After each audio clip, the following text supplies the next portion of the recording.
اس پہلے تھے 39واں عدد تھا حضرت امیر حمزہ کا. تو امیر حمزہ کوئی معمولی شخص تو نہیں تھے، قریش کا ایک معتبر نام تھا. تو جب وہ ایمان لائے تو ذرا حوصلہ اہل ایمان کا بلند ہوا، اور میرے حضور نے بھی اللہ کی بارگاہ میں ہاتھ اٹھا کے دعا مانگی، اے اللہ ایک شیر دے دیا ہے، اب ایک شیر اور عطا کر دے، اب تیری مرضی کہ عمر بن حشام دے دے یا عمر بن خطاب دے دے. عمر بن حشام یہ ابو جہل کا نام تھا، اور عمر بن خطاب حضرت عمر رضی اللہ تعالی عنہ کے لیے دعا کی گئی. کہا ان دونوں میں سے جو تجھے پیارا لگتا ہے مالک وہ اسلام کو عطا کر دے، 40 کا عدد پورا ہو جائے.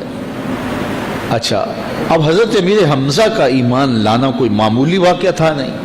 قریش سر جوڑ کے بیٹھ گئے، کفار کی صفوں میں کھلبلی مچ گئی، یار یہ اتنا اہم شخص بھی چلا گیا، آج کل کوئی اور چلا جائے گا تو پھر تم تو بہت پیچھے رہ جاؤ گے اور مقابلہ نہیں کر پاؤ گے، ابھی وقت ہے تو ابھی کچھ کرو. تو 24 سال کی عمر ہے، ہاتھ میں تلوار لیے عمر بن خطاب اس عزم سے گھر سے باہر نکلتا ہے کہ نہ رہے بانس نہ بجے بانسری، میں تو چراغ زندگی بجھا دوں گا اور یہ قصہ ہی پورا کر دیتا ہوں. آج حمزہ ایمان لائے، کل کوئی اور ایمان لے آئے گا. تو عمر گھر سے نکلے اور دل میں ارادہ یہ تھا کہ بانی اسلام کی زندگی کا چراغ بجھا کے واپس پلٹوں گا. جوش ہے، جنون ہے، جذبہ ہے، اور آنکھوں میں خون اترا ہوا ہے، تلوار لہراتے ہوئے مست ہاتھی کی طرح چل رہے ہیں. 24 سالہ جوان گھر سے باہر نکلتا ہے، لیکن تقدیر ہنس ہنس کے کچھ اور ہی کہہ رہی ہے. سودا لینے کے لیے بازار گئے، ہاتھ اس کے بکے جس کے خریدار گئے. جب اس چال سے چلے تو راستے میں نعیم بن عبداللہ ملے، اور اس مستانی چال کو دیکھ کر کہا کہ کدھر کے ارادے ہیں؟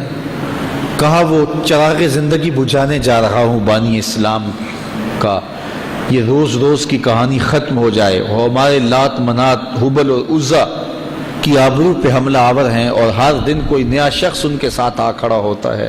آپ کو پتہ ہوگا حمزہ بھی اب ایمان لے آئے ہیں، تو میں چاہتا ہوں کہ میں یہ قصہ ہی تمام کر دوں. تو نعیم بن عبداللہ زیر لب مسکرائے اور کہا عمر گھر کی خبر تو لے لینی تھی.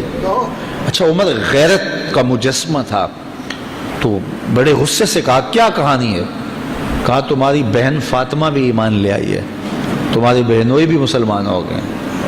کہا سچ سے؟ کہا ہاں سچی خبر دے رہا ہوں. اللہ اکبر. یہ رخ سیدھا اپنی بہن کے گھر کی طرف کر لیتے ہیں.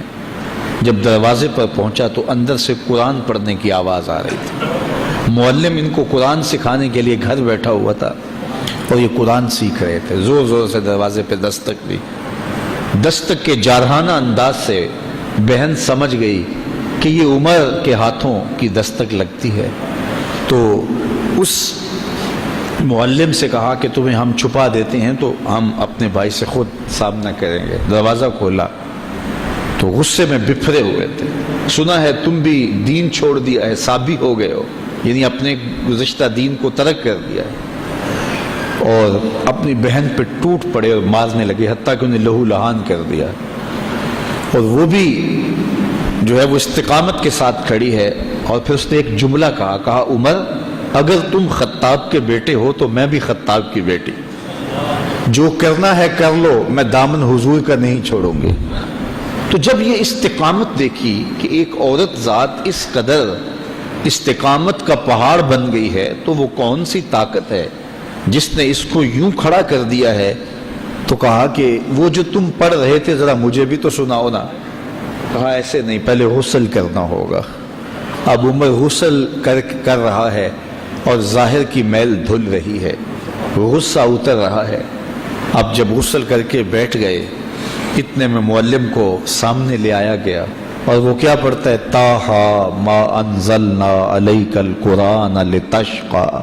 اے 14ویں رات کے چاند محبوب، ہم نے قرآن اس لیے نازل تو نہیں کیا تھا کہ تم مشقت میں پڑ جاؤ.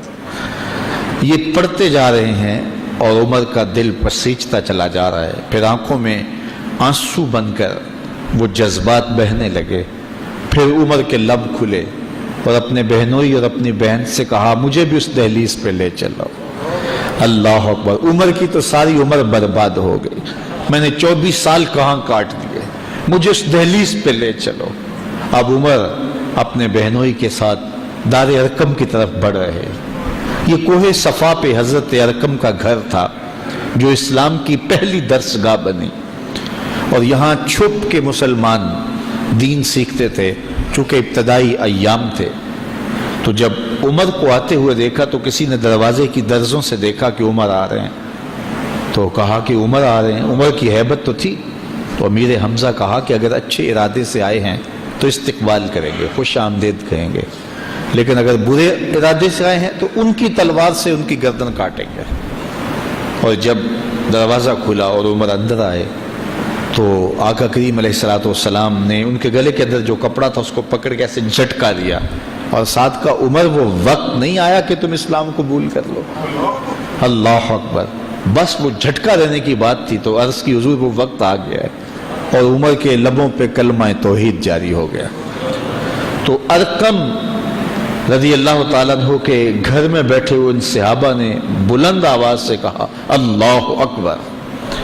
مکے کی وادیاں گونج اٹھیں. اور پھر حضرت عمر ایمان لانے کے بعد پہلی بات جو حضور سے کرتے ہیں, کیا حضور ہم حق پہ نہیں ہیں؟ حضور نے فرمایا ہم حق پہ ہیں. کہا اللہ کا دین سچا نہیں ہے؟ فرمایا اللہ کا دین سچا ہے. آپ اللہ کے سچے رسول نہیں ہیں کیا؟ کہا میں اللہ کا سچا رسول ہوں. تو کہا پھر ہم چھپ چھپ کے عبادت کیوں کریں؟ اللہ اکبر. تو کہا سین حرم میں چلتے ہیں. اب مسلمانوں کی 2 صفیں بنی. ایک صف کے آگے حضرت امیر حمزہ تھے اور ایک صف کے آگے حضرت عمر بن خطاب تھے. حضور درمیان میں تھے, اور یہ قافلہ 40 افراد پر مشتمل مسجد حرام میں پہنچا اور پہلی نماز کھل کے پڑھی گئی. حضرت عبداللہ ابن مسعود رضی اللہ تعالیٰ عنہ فرماتے ہیں عمر کا اسلام لانا اسلام کے لیے عزت تھا. اللہ اکبر. اور ادھر یہ صفیں چل رہی ہے, دار ارقم سے, کوہ صفا سے حرم کے صحن کی طرف یہ لوگ اتر رہے ہیں, اور ادھر جبریل قرآن لے کے آیا یا ایھا النبی حسبک اللہ ومن اتبعک من المؤمنین. اے نبی تیرے لیے اللہ کافی ہے اور یہ تیرے جانثار کافی, جو تجھے مان چکے ہیں یہ تیرے لیے کافی ہیں.